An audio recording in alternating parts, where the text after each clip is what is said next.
I was about 46 years old and I have hereditary heart problems in my lineage.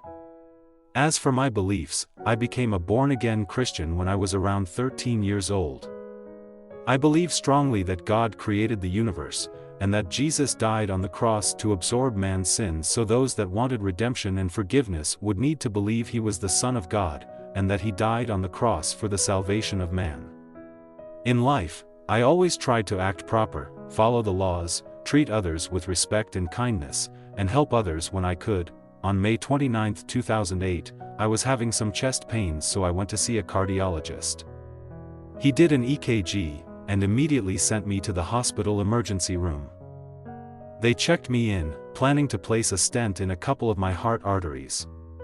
Unfortunately, they discovered one of the locations was not an option for a stent. They wanted to perform a bypass surgery the next morning. On the next day, May 30, 2008, they prepped me and rolled me to surgery.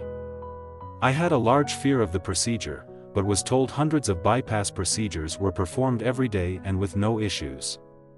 That statement did make me feel better, but I was still scared. I was looking forward to when the anesthesiologist started the knockout gas flow. I was very worried about my children, my wife, my mother, and my job. I was not able to imagine how they would manage and get along without me. Especially my wife, since I handle 90% of the household issues. Yes, I was scared, but more for them rather than myself. Finally, I received the knockout gas, and at first, I was not aware of anything. It was just like I was asleep.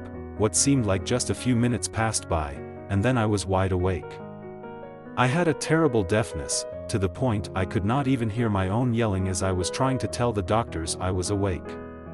Everything was dark, and that immense deafness was overpowering for me and close to the point of pain.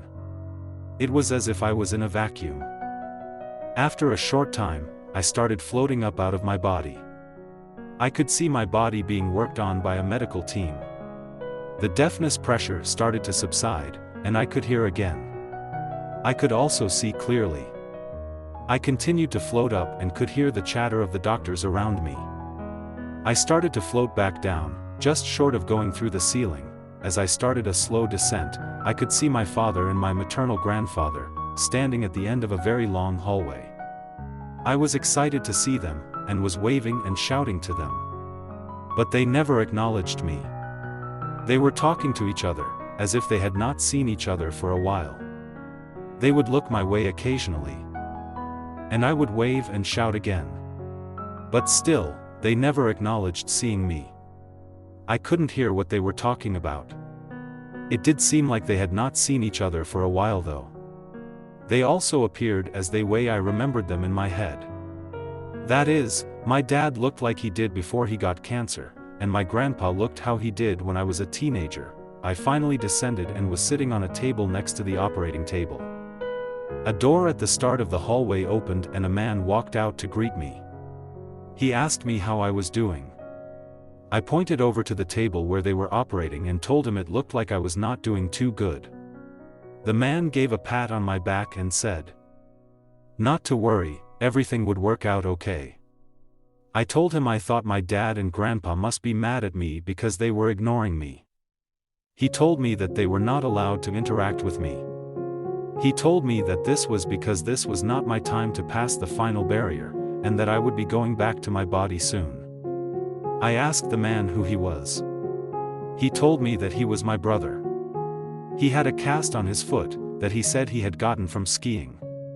He said that he is in a place where the people get a redo of life on the things they missed out on. They get to experience pain, pleasure, food, joy, happiness, and most other things. He explained it as a place for people who died young, before they got to experience life. Here, they were able to make decisions. He said the primary reason for life was to learn, and to choose your own paths. He said they stay there but could leave whenever they felt they had experienced and lived enough. He then said it was time for me to go back. During this period, after I came out of the dreadful vacuum of silence, I did not feel pain, enjoyment, or pleasure. I had no memories of my loved ones still alive, so the pain and worry of leaving them was missing. I did not see any bright light or tunnels. Although the hallway could have been viewed as a tunnel, I guess. I did not talk to anyone except my brother. I did not receive any messages to live better, or spread the word of God, or anything like that. Overall, I would say it was an uneventful happening. It was about 4 days before I was awake enough to have normal thoughts and have cognizant abilities. I was told they stopped my heart to allow them better grafting of the harvested arteries to my heart during the surgery. I was kept alive with a machine that pumped my blood, and also a breathing machine. When my wife and mother came to visit, I was out of ICU and I was alert again. I told them about my experience, and ended with saying it had to have been my imagination or a dream. Since I did not have a brother. My mother teared up, began to cry. She told me that I did, indeed, have a brother, that he had died of crib death. She had never spoken of him due to the pain she carried. The father I saw was my adopted father, not my biological father. He is the man I always called Dad, and I loved him as such. I ultimately went back to work, but my health was never the same after that bypass. I had to have stents implanted within 6 months in one of the harvested arteries. I also had to have a pacemaker installed. All of this caused me to retire as disabled. I have days during the month where I do not have the energy to get out of bed, so I stay there for 2 or 3 days. This happens 3 to 5 times per month. The other days, I am able to shower, dress, and manage what most would call a normal life. I have near fainting spells 2 to 3 times every month, so I stop driving. I live one day at a time, and no longer have a fear of death. I am not wanting to get in the short line or anything like that, but I have accepted my impending death and understand that dying is part of the living process. It is something we will all do. During those 2 or 3 days per month, when I cannot get out of bed, I have a constant feeling of doom. Yet it is a calming sense of foreboding, that is not laced with fear. After the surgery, we started to position ourselves better financially by clearing all debt, so my wife will not have to struggle when I pass. I have worked with her to help her learn most of the things I always took care of around the house so she could be self-sufficient. My takeaways from this experience are a few things. 1. When we pass away young, or with severe handicaps in this world, we have the choice to have a do-over and live a life free of the medical ailments. These souls can progress when they feel ready. I would equate this to a type of purgatory. 2. The loved ones are there for us and will rejoin us when the time is upon us. 3. The loved ones appear as you best remembered them.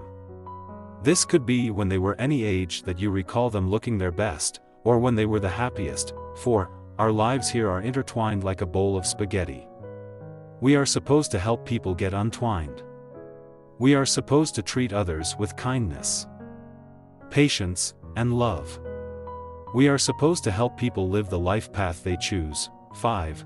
The people in your life now will not be missed when you depart. It almost seems like that pain of missing them is blocked out. 6. For the folks that have already died, they will be there to greet you when your time comes. I think it will only be the ones that were the most impactful to you, and that you had the strongest bond with. At least in that initial meeting. I have no knowledge or experience with what is beyond the final barrier, or how many other souls may be there to meet you.